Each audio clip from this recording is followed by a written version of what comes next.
I chose the music business because if I could sell dope to people and fuck their lives up, I'd rather put some beats up in their head as a rush than push dope to people, man. And I did that.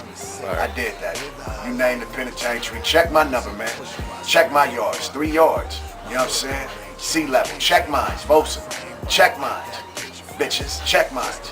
So while you saying these little funny little gay statements and saying, you know what, I know you're gonna ask me, but I'm gonna address it anyway right now. I see these dudes on these BTNH boards and it's like, man, if you buy my record, I love you. If you don't buy my record, nigga, I still love you, cuz. Through and through.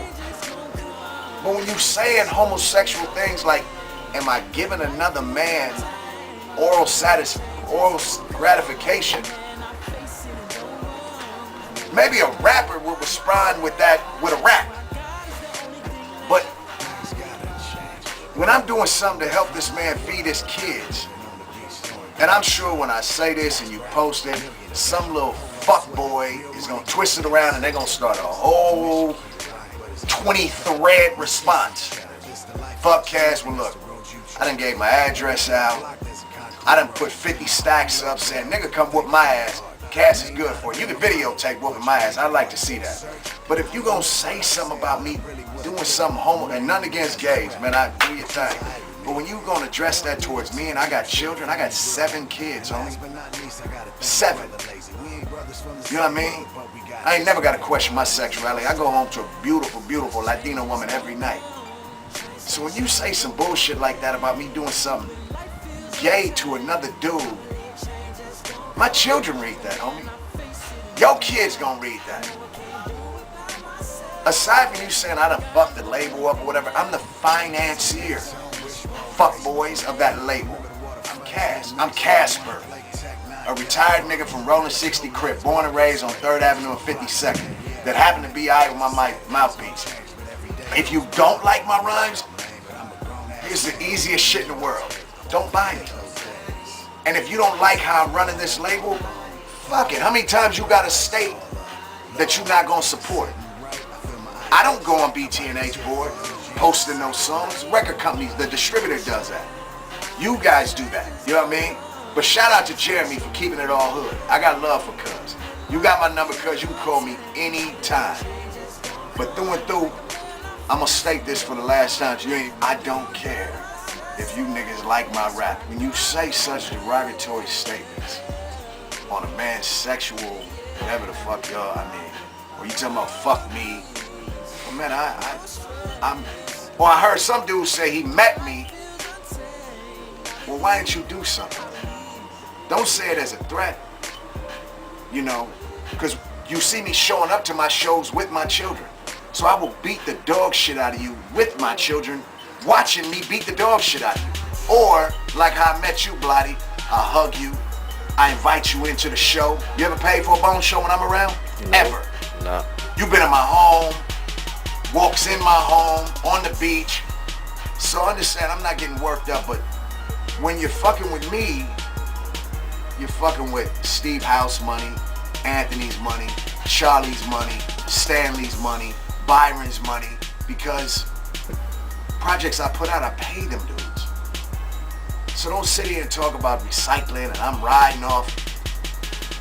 I'm not gonna respond to this shit no more.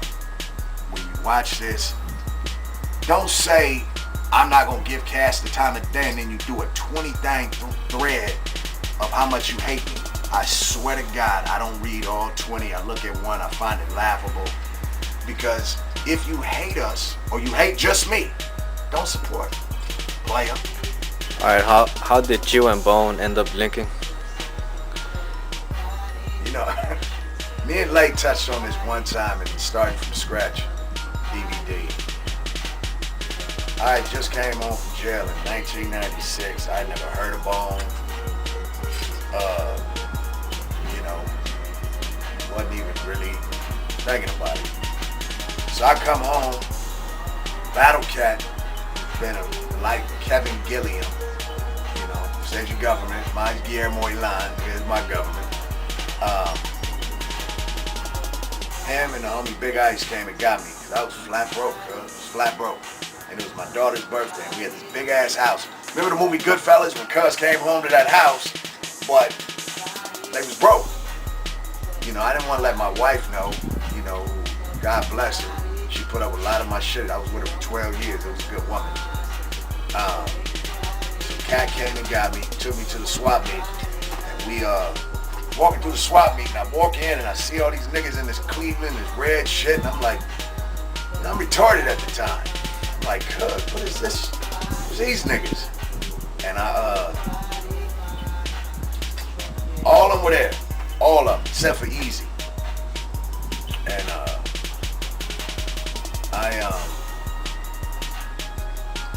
I say something, I'm like, Cuz I'm about to, you know, smash these niggas. The Cat was like, nah, man.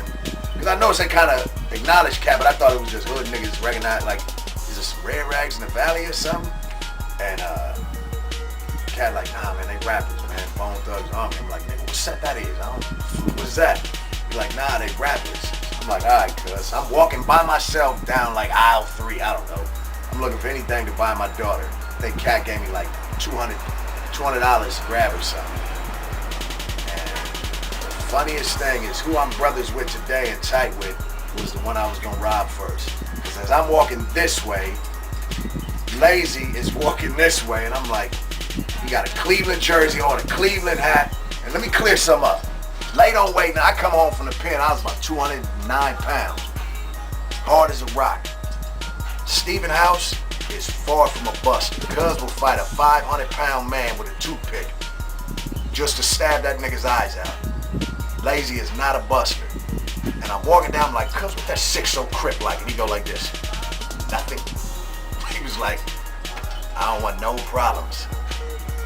And we won't get into the rest of the particulars, but somebody's chain came up missing a few hours later. And the only nigga that showed back up to confront me was Layzie. And the rest is history, man. And I still wasn't thinking about rapping. I ended up going back. I ended up getting incarcerated again. Understand, I was the dumbest person alive. I had a good family, but I was a street dude. You know, I was making street money. So when I hear niggas coming up to me talking about rapping, get a job, homie. Get a job. Hosea Jack in the Box is making more than you will off your record contract if you ever get one. So throwing through, the rest is history. Me and Lay became tight as brothers in '99 when I started working on Thundadome. And this dude would be at the studio with me every single day. Would never leave my side. From the moment I'd get there and have to go back to the halfway house, Cuz even dropped me off a few times, and we've been inseparable ever since. We're not what we used to be, because I think as you get older, you go different places. And he's a family man. You know, I'm like an uncle to all his kids. He Uncle Lay to all my kids, Uncle Stevie. And you know, we've had some good times, man, but the days is over.